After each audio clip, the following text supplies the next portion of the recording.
I stole my book off this table because when I prepared, I was out in the country and I didn't have my book, so it was blocking this side.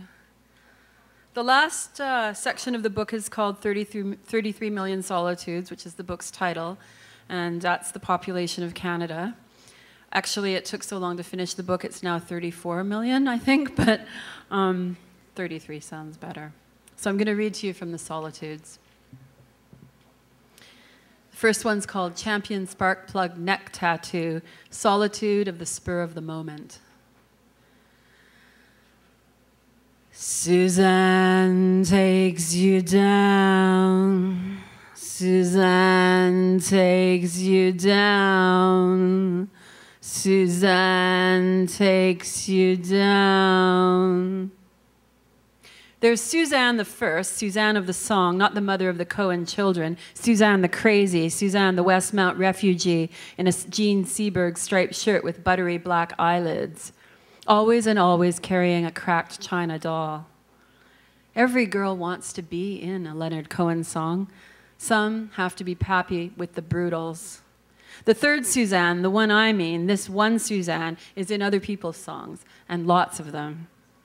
Miss Carolyn's grudging admiration of her low-bow craftiness, her tendency to lie to get what she wants. We went with Suzanne to another bar. She totally lied about how far, just because she wanted to poof her hair at Eddie Spaghetti from the Super Suckers. Another band was more blunt. She's a junkie from the Duke. She really makes me puke. If Joni Mitchell had written a case of you about this Suzanne, it wouldn't have been something you could drink a case of and still stand. It would be a contagion you didn't want to rub against. Something to put you in traction or the drunk tank.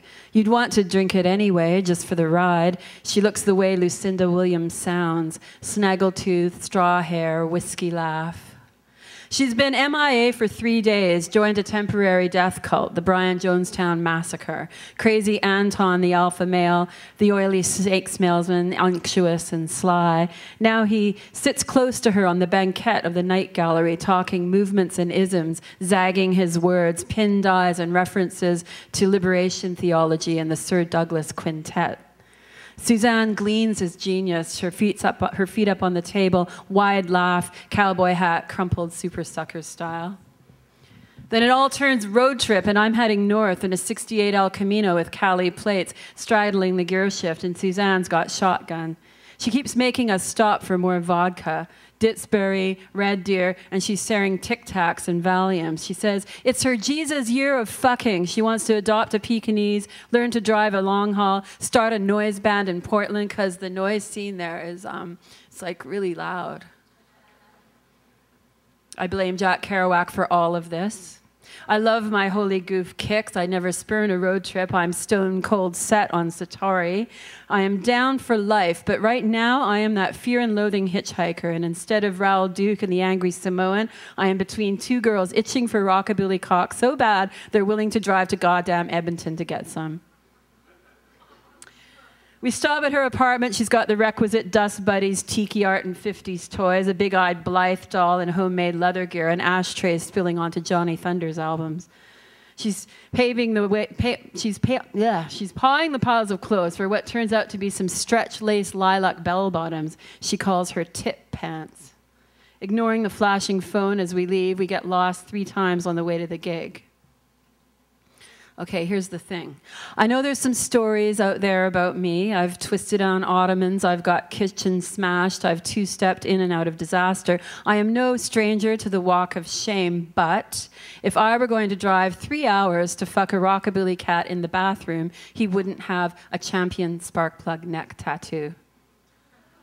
If he had a champion spark plug neck tattoo, it would not be half finished because he couldn't stand the pain.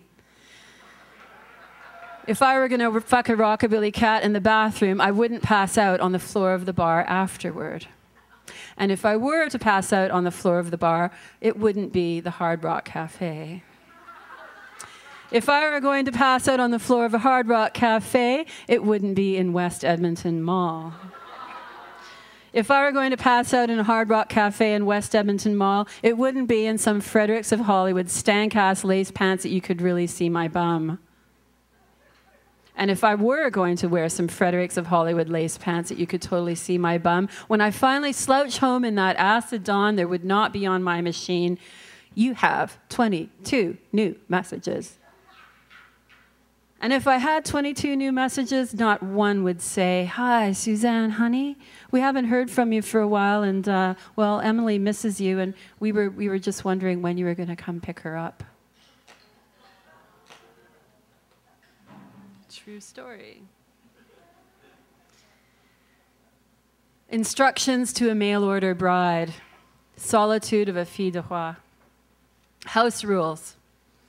Pack lynx pelts and a belly full of salted reindeer.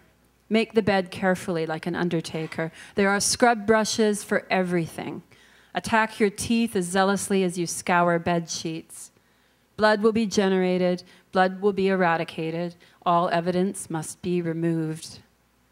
This here's Dogtown, plenty of holes. The ground is covered with artifacts. Ignore them. Your duty is to sex up the shy, give backroom treats for future reverie. The rollaway cot folds in on itself, a misery taco. Curse that frog peasant you bought beer for, the one who stretched caution tape between you and the life you wanted, who denied you a ride to the multiplex, left you dirt-bound and sniffily clutching a slice of bread. Remember, 2 nights will buy a pair of red shoes. Claim diplomatic immunity when caught with the meat in your mouth. And don't worry about the sheets. I'll make them clean it up. They don't speak English anyway.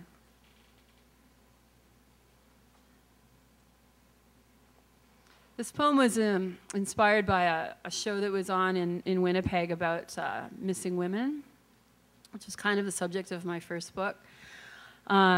And it's called The Invisible Dignity Exhibition, Solitude of the Missing Woman. I have recalled the death trip while crossing the Black River, mon prophète. I have wanted you as I dragged my carcass home through the tall, unfamiliar grasses, skirts weighed down with dew, as I hung my rabbit hat on the doorknob of the spare room. I have wanted you even as I took up a collection for fallen flowers and toasted their odoriferous regret. Cherry juice, rose hip tea, and a shot of rock gut. I have wanted you even as I palmed the last vials and capsules stolen from the pock-faced vagabond. He is a toad, no plans to vacate. He stares at the ceiling and tells me he wants the old 1, 2, 1, 2. I like the feel of my own boots, me. The dirt is home. The day you were hanged, I stuck a wild rose in my hair and watched. A cloud snapped out the sun the second you dropped. Snow White, safe in the dwarfery, never goes out. She periodically gets misty and drinks to dead grandmothers. With some concern for her sanity, they ask, "Have you left the house today?" My politics are sass, the trudging class, bus routes stop at unbuilt cul-de-sacs. The driver idles at the end of the line and ignores every bright howdy.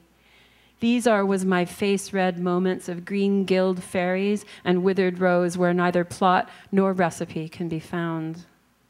Ephemera, a nightingale's key, binding spells, seaweed round the throat, border radio, and a blind sprint into the pines. Branches, doors, dog sleds, shack.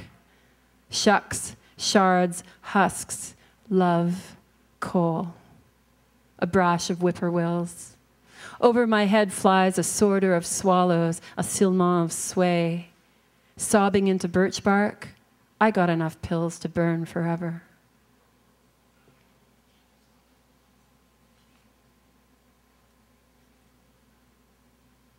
And the last poem is called The Beginning of the Long Dash, Solitude of a Daredevil. I want someone to wrap me in a pink blanket and feed me soup, but the world would stop. By day, the disgraced man convalesces, no plans for the immediate or any other future. His doings, if that's what they are, must be covert, unseen by nanny cam, by infrared. He's given up on dares, fears the sound of a stunt gone wrong. He speaks in complicated metaphors about grain elevators and breech boxcars. The elevator in the distance, the one you haven't reached yet, I ask, does it say death or intimacy? He allows it doesn't say desire. Past that one long ago, he says. Oh, the world of sensuality only leads to misery of expectation. Pretty pessimistic, I tell him. I'm in favor of happening. I leap over tall buildings because I can. I don't want medals. Why is it the wounded can't face you? They swaddle themselves, talk to the window. A war nurse doesn't mind a splash of other people's blood. Eventually, he will be 3 Safeway bags full of bleached, dry bones to be carried out of the house. I want to motor across canyons, leap into something rickety because it feels heroic. Skidding tires, a crash landing, my dumb Viking heart. Thank you.